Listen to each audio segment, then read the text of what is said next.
a blessed moment to one and all.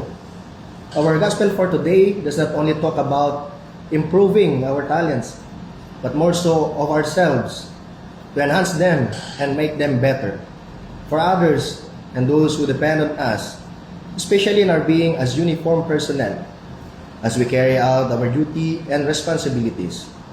That is why we have schoolings, workshops, seminars, and lectures.